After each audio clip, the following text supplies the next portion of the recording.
Hello, everybody, and welcome back to the Get Stuck on Sports TV edition right here on Thumb Coast TV. I'm Brady Beedon. He's Dennis Stuckey. Dennis, baseball and softball have technically already started a couple weeks ago, but for all intents and purposes, this is the opening week of spring sports in that regard. We'll start with baseball this segment, talk softball next, because I think we're going to have a lot of pretty good baseball teams. Let's start in the MAC, north end of town, Port Huron Northern. They bring a lot back. They get some new pieces as well. I expect Northern to contend for a MAC Blue title this year. I do too. I think this is a team that's got a chance to really make an improvement from last year. Where I thought they had a lot of talent and maybe underachieved a little bit, but they've got Falls back. That's the big piece because he's a guy who can throw the ball hard. He's solid. He can play other positions in the field. He's a good bat. And then Fletcher behind the plate is the other guy for me that I'm hoping has a big breakout year because I think he's one of the better bats in the area. And we were going through it. They have a pretty nice rotation that you should be able to go 1, 2, 3 once you get into conference play. Those 3-game series can be tough if you don't have the pitching. I at least think they have a starter that they can sit back and go, all right, we know who's on the mound for all 3. Yeah, and again, I think they've got guys too that can give them, 4 or 5 innings every start, and you're not pitching the other kids in the second inning of games. Right. PH is also in the MAC Blue. They bring a little bit back, but they lost a lot, especially at the plate. The biggest thing for them is going to be the opposite of what we just said for Northern. Who is going to pitch? Because everyone's going to have to. Maybe guys that aren't pitchers by trade are going to have to eat up innings. They have to fill out 21 innings of MAC Blue play a week. I think they have a couple guys that can start and do all right, but who's going to be able to keep that going? Because last year, it was one bad inning that would sink the Redhawks. Yeah, they've got to be better defensively because they got to help out their pitchers. Number one, their pitchers have to throw strikes, but number two, their defense has to catch the ball and make plays. I think Joey Gilbert will probably rise up as the ace of that staff, and he's still a young guy. And then they need a breakout year at the plate from Joey Seppo because they did lose some offense. Yeah, him and Sherrard, not Sherrard, the Tesluk, the other big bat they have that's coming back. Derek Regasevich is a guy you hope contributes, but a team that last year I think was better than what their record showed, but they lose, again, a lot of seniors off that team and a lot of very talented seniors at that. Marysville's a team that they lose a couple of the guys they really leaned on. Bryce Smith on the mound, R.J. Clark at the plate, Bryce Smith at the plate as well for that matter. But they bring a lot back. I don't think this is going to be a team with a superstar where you look at and go, all right, he's the dude. It's going to have to be a collective effort for Marysville of, hey, 1 through 9, maybe 2, 3, and 4 aren't as strong as others, but your 6, 7, 8, 9 are going to be better than other teams' bottom of the lineup. Yeah, they might have to play a little bit of small ball, but you know what? I think they're kind of built for it because in general they're pretty solid defensively. I really have liked their outfield defense in recent years. And their pitching will be decent. I mean, they've always got some decent arms. Caskey's pretty versatile. He can start. He can come in the middle of a game. They even used him as a closer, and he's got pretty good stuff. And there's always somebody in Marysville that you're not thinking of, and then they come in and have a good season. Well, Brady Wright was the freshman last year that stepped up and really helped them when they went on their big winning streak that put them a game out of the MAC Blue a year ago. He's going to be asked now, instead of being just an extra guy, kind of a nice surprise, he's going to be one they lean on a bit. Yeah, but again, I think you don't want to get into too many slugfests because I don't know that they're going to outslug many teams. But if they're in games where 3 or 4 runs is all you need, they can win a lot of ball games. I think so too.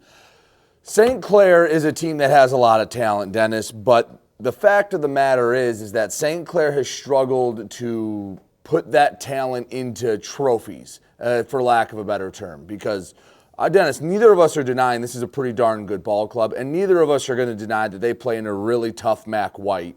You have the Grosse Points, the Chippewa Valley. I think Chippewa Valley might have went up, but Anchor Bay's in there, Utica. It is a solid league. but they have a pretty good team. They have their rotation is led by a D1 commit in Joey Turner, where you expect him to be the ace of that staff, and guys behind him, Pettinger, McCartney, to be a really nice 1-2-3 punch. And that we kind of said this last year. It's going to come down to what they do in the postseason is the big measuring stick for the Saints. Well, not really knowing what everybody's got. I put St. Clair and Algonac as the two teams that I feel comfortable with three guys. Those are three pretty good pitchers. We know Turner is good.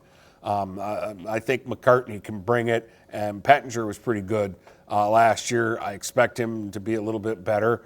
And also, the Saints are, bad pun, but they're hit or miss at the plate. They've either got it or they don't. And I can't understand it because I think they've got a pretty solid lineup of hitters, but they don't always hit. No. And consistency, and I think we want to be sitting here in a month's time saying, wow, look at what these Saints have done. Because they have the talent to do it. Marine City, they're the lone team in the MAC Gold.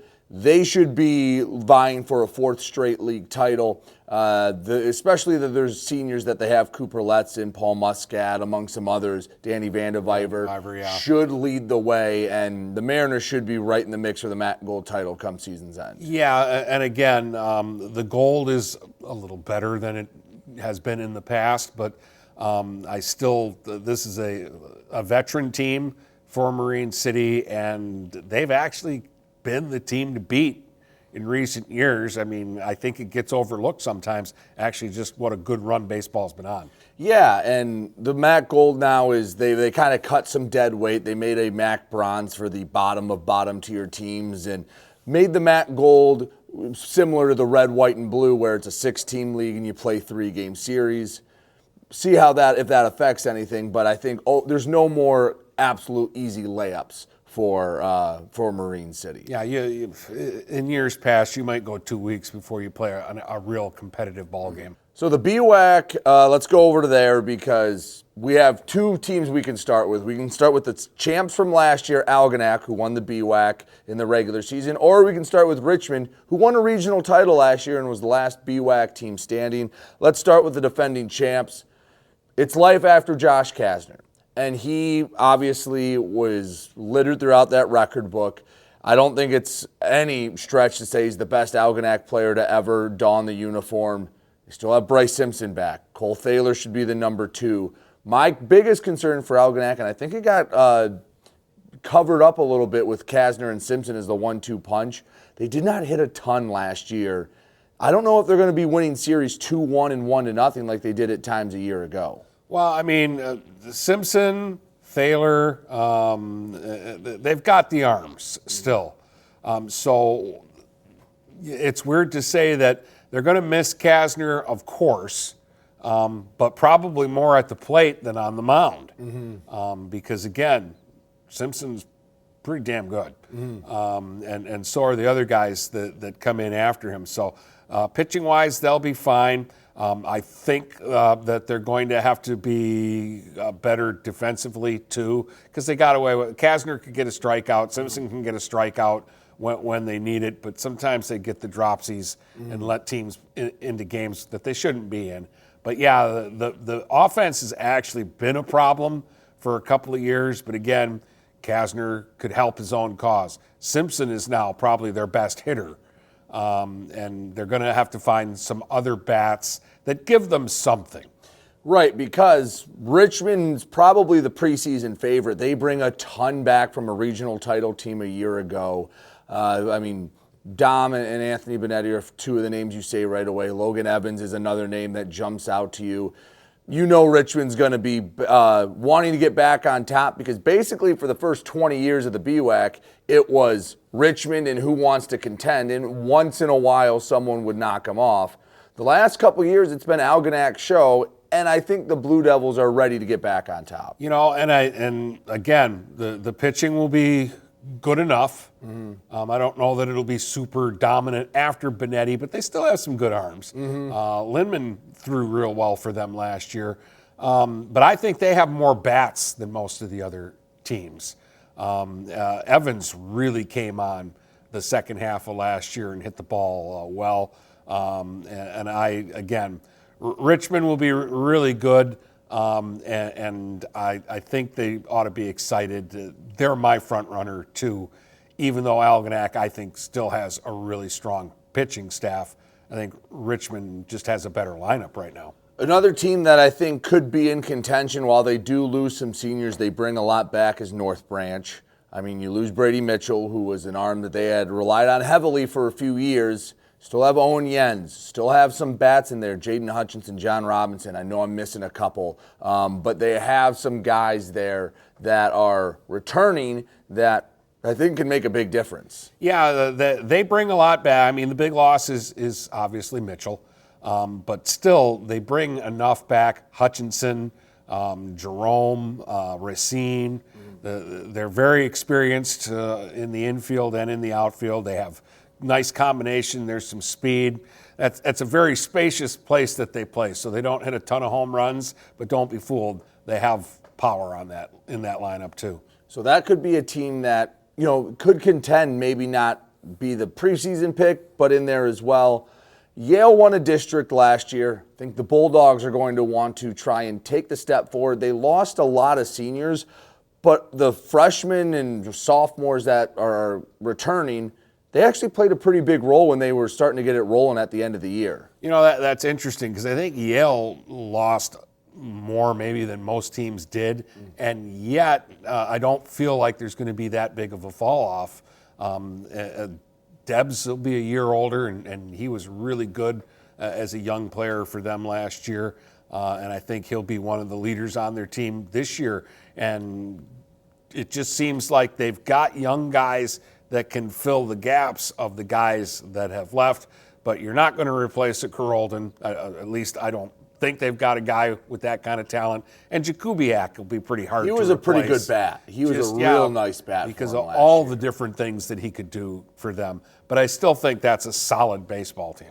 Two teams that are kind of wild cards for me in the BWAC. Both orange and black and both start with A. The Armada Tigers and the Almont Raiders. I think they both bring a solid amount back from a year ago. Do I think either can win the BWAC? That might be a stretch, but I do think they can beat anyone on any given day in league play. If these two teams merged, they might win the BWAC because Almont has what Armada might be missing, and that's an ace. That's a couple of arms that they can throw out there. And Almont might be missing what I think Armada might have, and that's a couple of bats. Yeah, because, Armada brings a lot of hitting back. Who are they going to, Cal Boland's probably the guy leading the rotation for them, but what about after that? Yeah. And for Almont, they lose some big pop in the middle of that. That's the little bit they did lose is going to be the bats. They might have to be the team winning games 2-1 or 1-0 and eking these games out and winning it with defense and pitching. Two other teams left, Croslex. They were so Jekyll and Hyde last year. It's just hard to tell what they're going to be this year. They have a couple pieces back, but they basically lose 80-some% of their pitching from last year. Yeah, that's going to be the big issue for them is that who's going to step up and be the ace? Who's going to step up and be the guy that pitches big innings for them? And then it's going to have to match up. See, this is their problem is whoever does emerge as their top pitcher, he's going to be facing the other team's top pitcher every time that he goes out and throws. I think it's going to be a tough haul for Croslex. This might be more of, I don't want to call it a rebuild, but they did, I think, lose quite a bit. The final team in the BWAC to talk about, Emily City. They took strides last year. They did beat Algonac at the end of the year. Now Algonac had the BWAC wrapped up at that point, but still, that's a big step for the Spartans. They bring a lot back this year.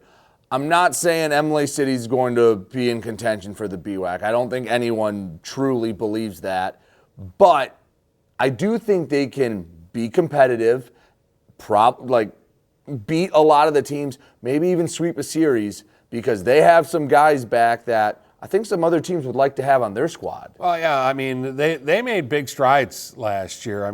They had gone a long time without winning games in league, and they won some games in league, and that's a big step. They're very similar to Yale on the softball side, which we'll talk about in the next segment, but they do have some nice talent there, but I'm with you. They're not ready to compete for the league title, but are they ready to get out of last place? Absolutely. And that might be the move that they make this year. One final team to mention, Cardinal Mooney. They bring some nice pieces back. I expect them to be one of the contenders in D4. Yeah, and a guy, again, he gets kind of hidden at Mooney, but he'll have a big year, and that's Spezia, Cam Spezia. Remember that name. He's going to be one of the top hitters in the area.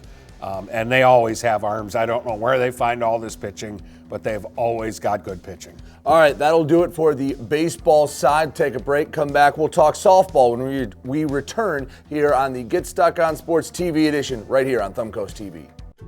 From doctor's appointments to work, shopping, and dining adventures, Blue Water Area Transit buses are the lifeline of our community. Depend on us for a ride that connects you to life's essentials. Blue Water Area Transit. Ride the wave. Riding the bus will avoid the hustle and save you lots of dough. Road rage, don't chance it. Ride Blue Water Transit everywhere you go.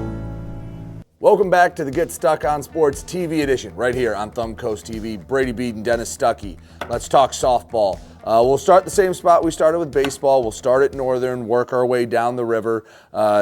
I expect Northern to take a big step, and both baseball and softball should be in contention for the MAC Blue title come the end of the season. I know there's some new players coming in for Northern, some young players that might help out on the pitching side, but this team hit a lot last year. They bring basically everyone back. We know they can hit. If they can get even average pitching, they're going to be a dangerous team. Yeah, they're going to score a lot of runs. Now, can they stop teams from scoring? You can't defend the walk, and they do have the dropsies from time to time. But the pitching will be young, but it also should be better.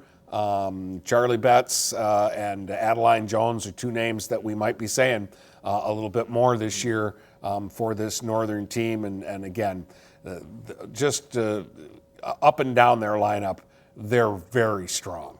Yeah, I mean, they bring back both Ramos, you mentioned, basically their whole lineup where they would score double-digit runs at times and not win the game last year. Yeah, they had a lot of 16 to 14 games, things like that. If you give up 5 to 6 runs a game, you probably win a lot more than you lose because this team can hit. Just play defense and throw strikes, and Northern could be a team to look out for. They are in the blue. PH dropped down to the MAC Gold, and I think that's probably the right move. They had struggled in the blue for a bit. They lost a big senior class. They have a few pieces coming back that I think can put them in contention in the MAC Gold, but they have some seniors to replace. Yeah, they've got actually a lot of people in that lineup to replace. You got a new coach in Ryan Mullins taking over this year. They have some pieces back from last year, but I think that they're kind of in a remodel, and this was a good year to maybe get out of the blue. The competition, I don't know how much of a drop-off it is from the blue to the gold in softball, but it'll be a little bit easier. You won't be going up against super, super strong teams every single series. And they weren't that far off. They just were always a little short. And in the gold, I do expect them to be near the top of the league and compete for a league title there. But again, they have a lot of new faces coming in on 24th Street. It's going to depend on who steps up in the circle and pitches well for them. So Marysville loses a bit, especially on the hitting side. They lose the majority of their infield, but we know they're going to be all right. They bring back all their pitching, which is going to be key. And it's Marysville and it's Ryan Rathje. There are going to be girls that step up and become strong players that we have not talked a lot about yet. Yeah, they lose a lot, but they had the deepest roster of anybody, too, last year. It seemed like they had 37 kids and used 2-3 lineups sometimes. So they'll have people who have played and have experience already who can step in and fill the gaps. That both Quains are back. I think Ryan Quain is set for a dominant season, both on the mound and at the plate. And Veggie is another one, especially like she pitches well, but at the plate, I think she's a very dangerous power hitter. I like Moore as well, and that's your second, third option in the circle. So I think Marysville will be just fine. Yeah, and they're going to compete in the MAC White. They're going to play some tough competition, but they'll find a way to get it going. St. Clair will also be in the MAC White with Marysville, and St. Clair's a team that if just the regular season happened last year, they had a nice regular season, but nothing otherworldly. It was solid. We'd say, okay, let's see if St. Clair can take the next step. They lose some pieces, they bring some back, but they go on and they win a regional title. And now the expectations are a little higher for St. Clair because of the postseason success. But you look at what they bring back, I'm not going to say they're the favorite to repeat as regional champs, but there's no reason everyone in that locker room shouldn't believe they can win another regional title. No, I mean, the biggest losses to me is behind the plate. They lost a really good catcher. Cole at third base is a big loss. But Schneider became a really dangerous hitter as the season went on last year. McFarland was one of the pitchers that had big wins in the postseason, and that can only make her a better player. Picklehop was really good. Moved from left field to shortstop in the postseason and played really well for them. So there's still a lot of good at St. Clair, and they should still be a real solid team. Again, it'll take a couple of young players to step up and make an impact, but I think they will have a pretty strong chance to compete in the MAC White, and again in the district, which is a little different this year because of Marine City, who's now in D3, both in baseball and softball. They leave that district. They will be in Division 3, and they lose a lot, but unlike in girls basketball, they have at least a few pieces that I feel like you can lean on a little more that were a part of the senior heavy team a year ago that you can count on to contribute right away, while maybe some of the new players have to learn and figure it out a bit. Well, they lose, in my opinion, they lose the most because their top three hitters probably out-homered most of the They hit like 40 home runs combined. Dietland had an incredible season. Blanchard was just an incredible athlete.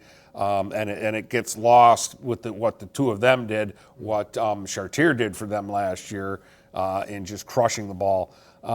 But that being said, I think Reese Atkinson will surprise a lot of people. I think that's a really strong bat, and that might be their cleanup hitter this year or their number 3 hitter. And then Mackey, don't be surprised if we say Mackey's name a lot. She's a little left-hander that's a pretty solid pitcher. Yeah, and she's the one that is, she's going to get the lion's share of the innings because there's not really any other option anymore. So she's going to be one that is relied on down at Marine City. In the BUAC, we're going to start the same spot we started with in baseball and softball. Algonac and Richmond, because Algonac, they lose Kenna Bomarito. It's life after Bomarito. But they have another pretty solid arm going in there in Reams that can step in there and no, you're not going to beat Kenna Bomarito, but that's not a sin. You can still be one of the better pitchers in the BWAC. Yeah, and even if Reams gives up 2 more runs a game than Bomarito did, Algonac can hit, and they didn't lose. Obviously, they lose Kenna's bat. But they still bring back a lot of good hitting. Reams did pitch them a lot more than you might think last year. Kenna actually missed a lot last year, and they so you lose Kenna Bomarito, but she really didn't have a big year for them last year. But Reams can hit. Morgan Reams can hit. Madison Grace is a player that I think will have a breakout year. And they have several other bats in that lineup. Michael Kennel. Yeah, thank you. Is a very serious bat to contend with in that lineup. But again, it's going to be Richmond up near the top, and it starts with Katie Shoeboy because they can hit. Don't get me wrong, we'll talk about that. But she's the best pitcher in the area, and she's going to put Richmond in every game, even if they don't hit a lick. Well, and here's the thing. They don't really lose a lot. Liz Shoeboy is about the only big bat that they lose. So they lose a little bit of home run power, but that's a team that hits line drives all over the place, and they've got some players that they come to the plate, you don't think they're a threat, and you groove one, and they line it over the fence somewhere, and they have the ultimate deal breaker. Shoeboy's the best pitcher in the area, and I don't see her getting worse. I see her getting better. Yes, so Richmond and Algonac are going to be near the top. Some couple teams that might be able to be in contention. North Branch did make a deep run last year. They were a semifinalist last year, but they lose Deshetsky, and I just don't know how much they have back to solidify that run because their month of May last year was actually pretty poor. They were not playing well going into the postseason. It just clicked at the right time for them. Yeah, and I think they lose a lot of that lineup. So, again, I don't want to call it a rebuild, but I think they're going to be replacing a lot, and it will be tough for them to repeat that run because, again, the biggest loss is Deshetsky, and I think she was the biggest reason they went on that run because for most of the year she struggled in the circle with consistency. She found it at the right time last year, and they were able to win that quarterfinal over St. Clair and get to a semifinal. Two teams, again, that are kind of wild cards that might not win it but might have a big impact on who does.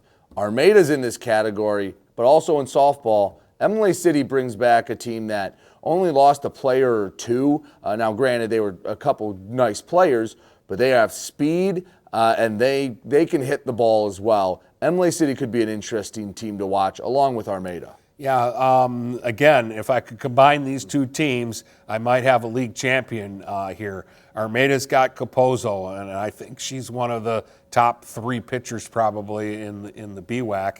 And they've got some nice bats, too. Imlay City, boy, are they fast. They just put the ball in play. Bruman hits the ball on the ground to the pitcher and beats it out sometimes. And that's not an exaggeration. And they steal bases. They're fearless on the base paths. Again, the big thing for them will be the pitching. And they get their pitcher back. And she kind of befuddled teams in the first game of doubleheaders because you can't time her. She's so slow. But then in the second game, you get the timing down, and she wouldn't go deep into many second games. So that's been the problem with them, a little depth with the pitching. But I think they're pretty experienced, and I think they're going to be pretty good, too. And Armada, I mean, they have the pitching coming back. Capozzo, she had a nice season. It was just lost behind Bomarito and Shoeboy kind of stealing the headlines. You can't compete with that, and she's not really a high strikeout pitcher. I mean, she'll have the odd game where she gets double digits, but she keeps people off balance. She gets a lot of pop-ups and a lot of weak contact. And Armada's got some bats coming back, too. Yeah. Like, they're not void of hitting. No, Helena Fatou came out of nowhere last year and hit the ball, and they bring back a lot of people from last year's team, so I think they're going to be solid again. You hope Yale can take a step forward. They started to win a couple BWAC games last year. It was the first time in, I think, 3 or 4 seasons they had won BWAC games. I think a realistic goal for Yale, can they be a top half team?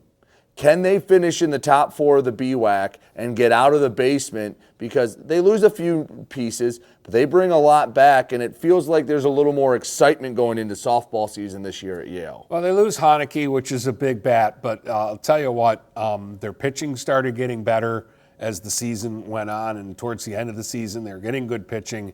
They're getting good hitting throughout their lineup.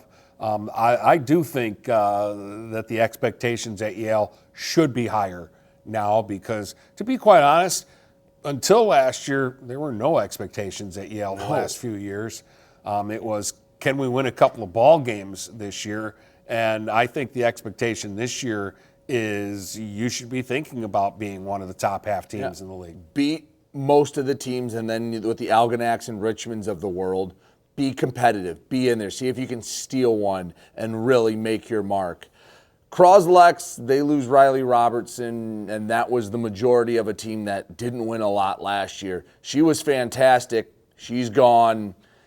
Going to be curious to see who, if anyone, is up there at Croswell stepping up and playing strong ball. Yeah, there are a couple players there that I still like. McMillan is one of them that hits really well. Yerke is another one that had a good season last year, but they lose so much. And Riley Robertson was a superstar, and you can't replace that. No. I don't know that they have anybody that can replace that. Final team, Almont. The last vestiges of those very strong BWAC contending teams are gone, and there hasn't been a lot to replace them. No, and with Brooklyn Bunch moving on now, I don't know what they're going to do pitching-wise. I really don't know how much offense they have left. They went in a couple of years from being maybe the most dynamic offensive team in the Blue Water area to there's maybe 2 kids in that lineup I can even name. So I think there's a lot to replace there, and this might be a struggle year for Almont. All right, that'll do it for our Blue Water area baseball and softball preview. A lot of teams getting started on Tuesday, a lot more on Wednesday, assuming the weather holds. We will be back next week to talk about the first full week of baseball and softball action. For Dennis Stuckey, I'm Brady Beedon. You've been watching the Get Stuck on Sports TV edition right here on Thumbcoast TV.